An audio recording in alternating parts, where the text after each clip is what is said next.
Good evening, I'm Katerina Georgieva. This is CBC Windsor News. Thanks for watching. Tonight, Windsor Council will temporarily take control of the city's business improvement areas. Plus, hundreds of asylum seekers are staying in Windsor hotels, and now city staff say it's time for upper levels of government to step up.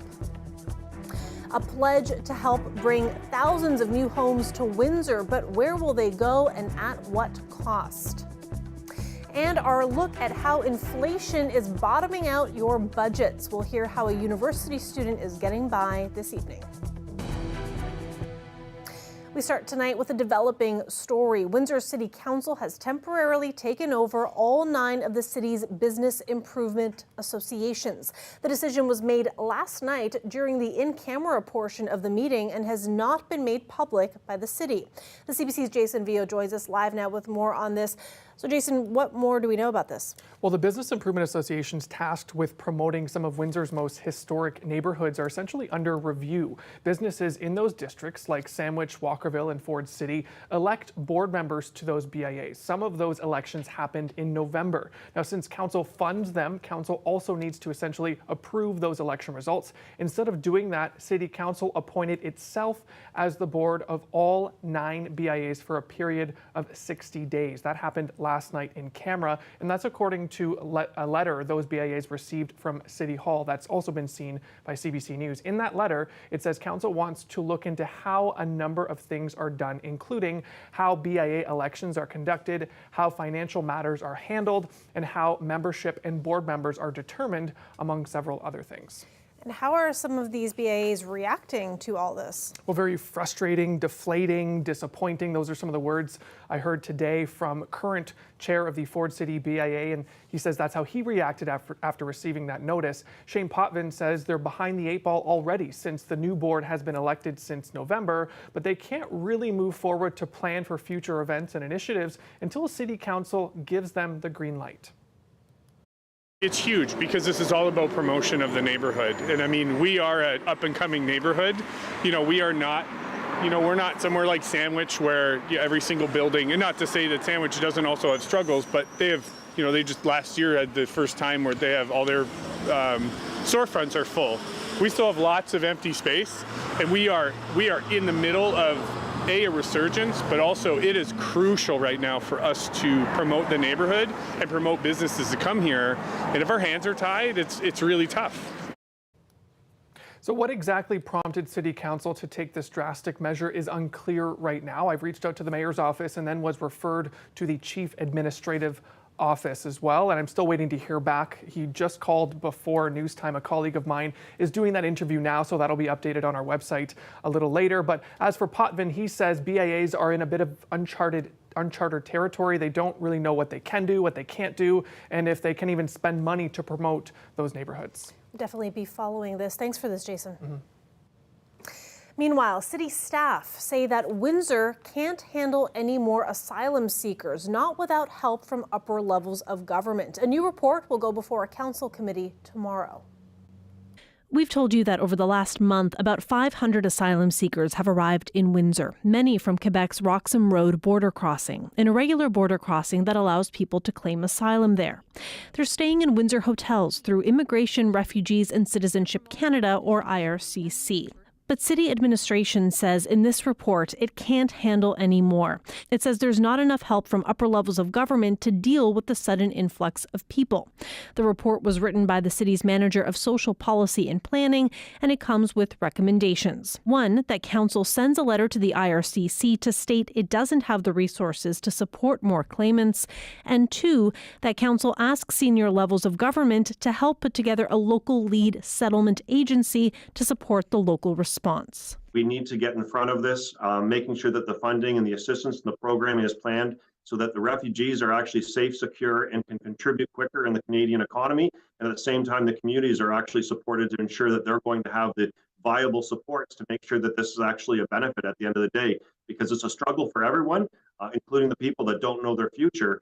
And at the same time, the communities that want to help need to have the supports, and that's simply the leadership that's necessary.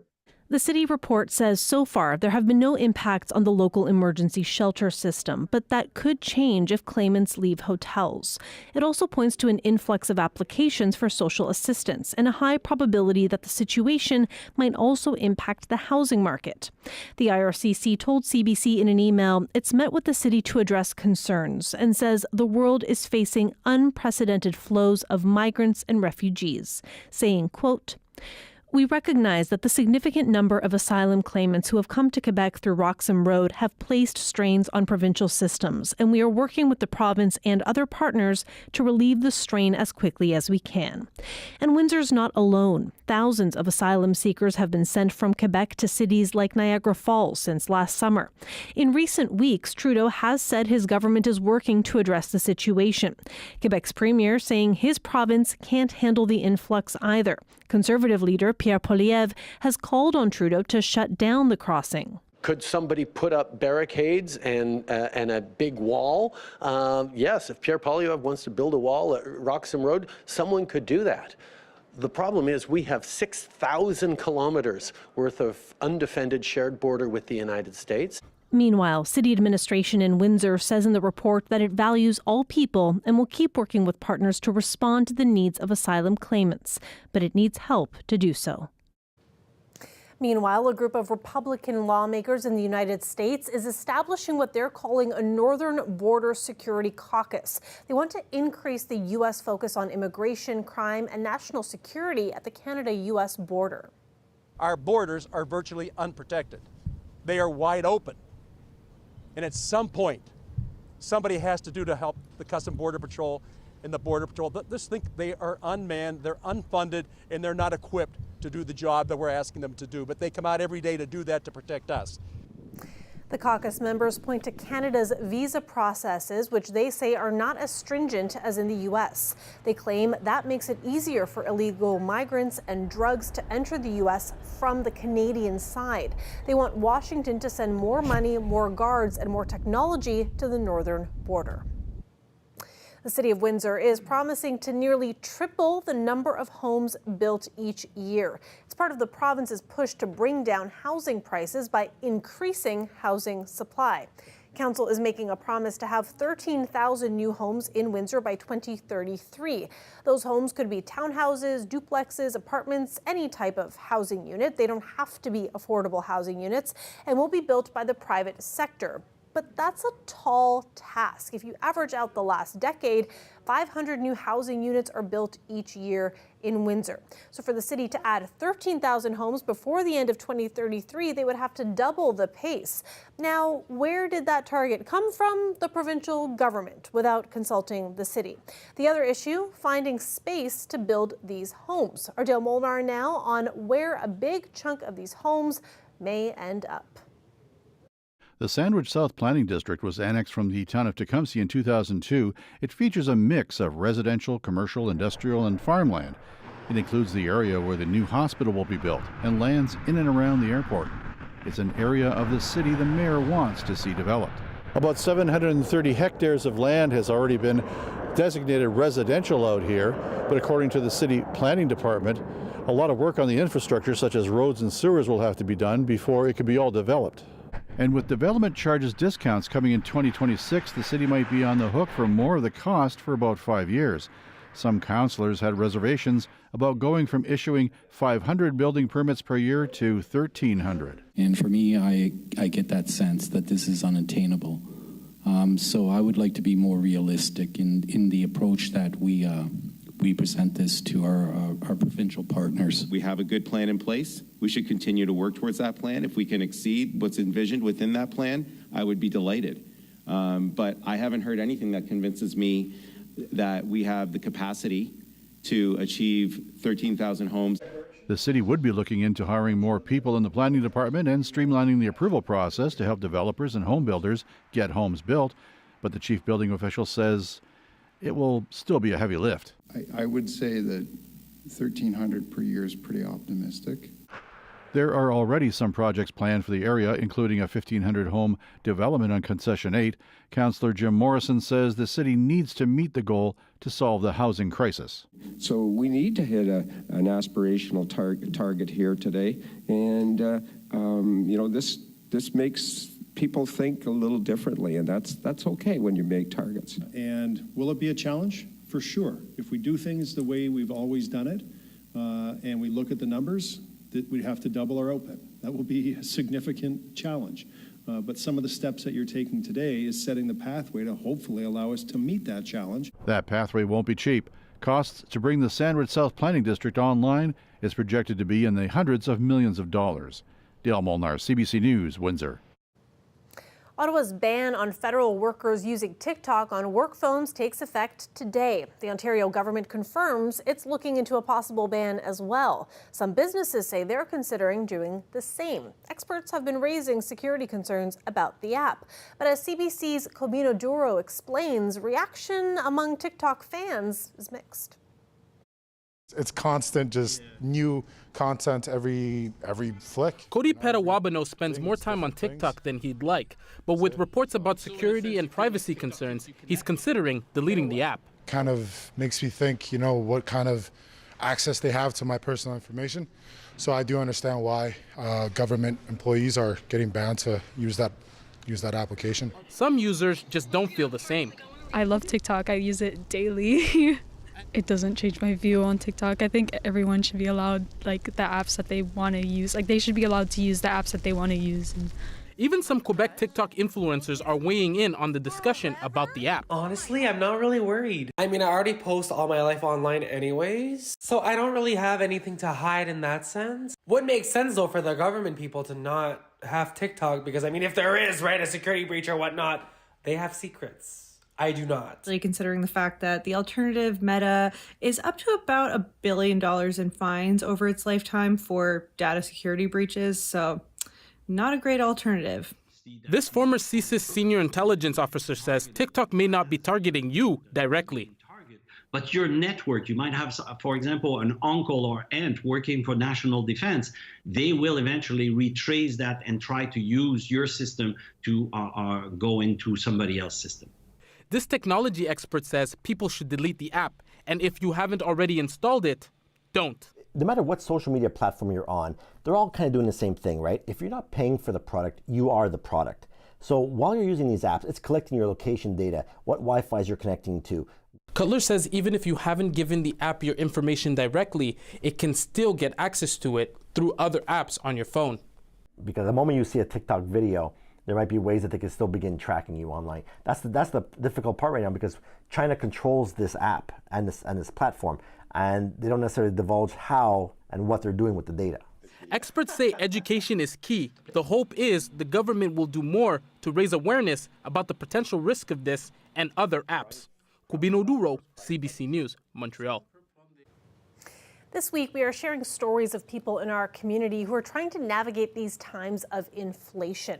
Yesterday, you met a first-time homeowner in Windsor, and tonight you'll meet a University of Windsor student. She breaks down what she spends in a month and her mentality around money. Here's what I spend in a month as a 21-year-old student living in Windsor, Ontario. Each month, I spend about $150 on takeout and coffee. Each month, I spend $25 on my eyebrows. Each month I spend $20 on my hair. Each month I spend $5 on my medication. Each month I spend about $75 going out. Each month I spend about $50 on gas. I'm so young to the workforce. I've just come up and started earning money while we're at a high inflation rate. So I don't know if it's really affected my spending habits because it's always been there for me. However, it's, I think, affected the mentality around money, thinking I may never be able to own a home. I may never be able to, go on the fancy vacations and do a lot of the things that I was hoping to do. It's very important for me to be financially independent, and right now I am so dependent on my parents, and I feel bad too. We're a single income household, but there's really nothing I can do. I'm not going to the movies as much, I'm not going out to eat as much. things like that, the little entertainment things I'm not doing.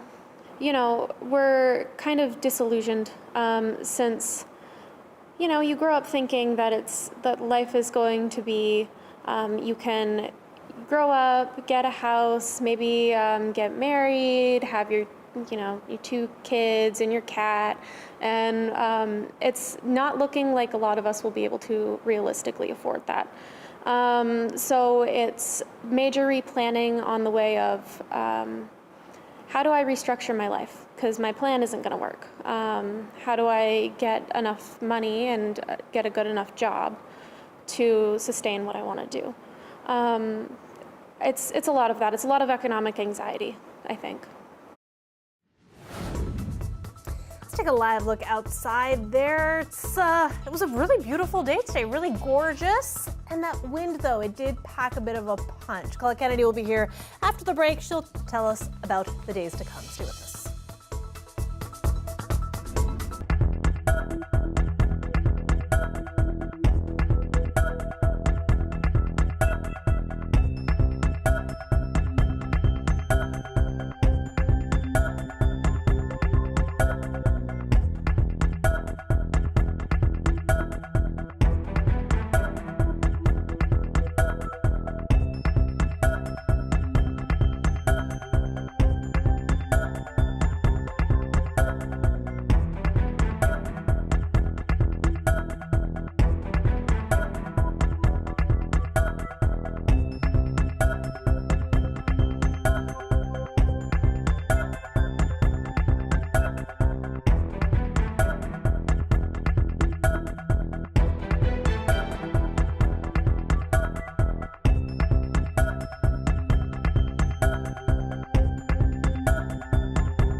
Colette Kennedy is with us now for a look at our weather forecast. Colette, beautiful day today. My goodness, so much sunshine.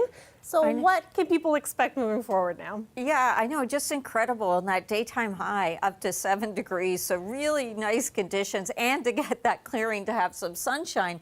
And good question, what to expect next? Well, what if I told you, oh, the temperature is going to be milder, but now we have to accept that another system is going to be moving in. So the sunshine, not so much. But let's just start off, and we'll take it bit by bit here and look at the current temperature. So still holding at 6 degrees even, Chatham-Kent at 2, Sarnia at 3, and then it's just at freezing, or at least very close to, as you track further towards the east. And way off in eastern Ontario, still a little bit of that snow from yesterday's system is falling, although most of it has cleared the province now. So just looking at those sustained winds, you see one of the reasons here for the temperatures bumping up. It doesn't have to do with the wind speed, but the direction with getting that southwesterly flow that's been coming through. So that helps, even if the winds are a little bit on the lighter side. So just for fun, yeah, we don't have a wind chill to worry about, but not that far away. They are looking at wind chill factors feeling like -5 to even approaching -6. It's so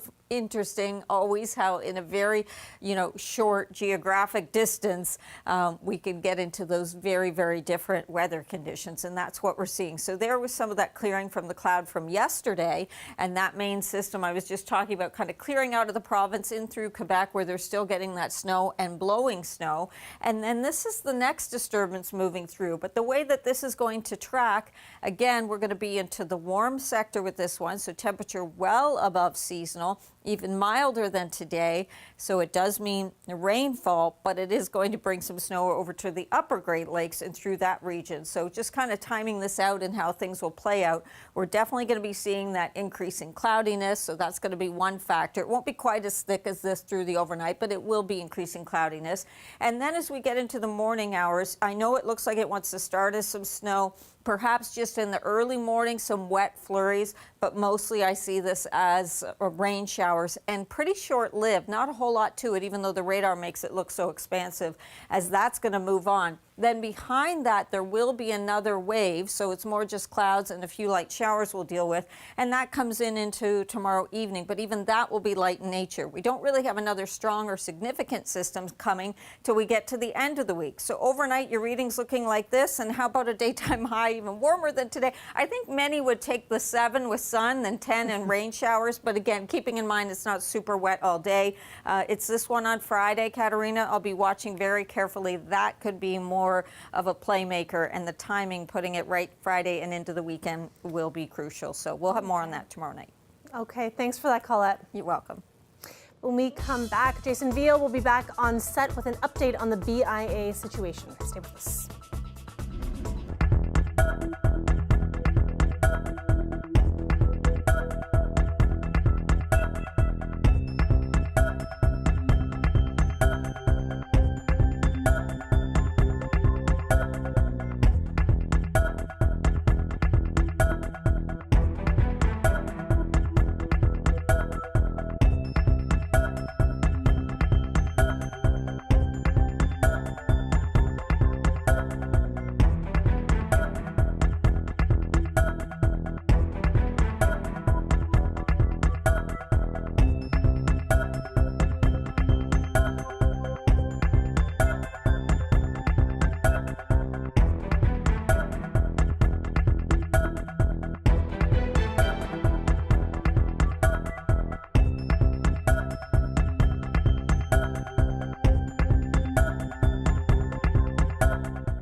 massive painting from an iconic church in Newfoundland and Labrador is up for sale.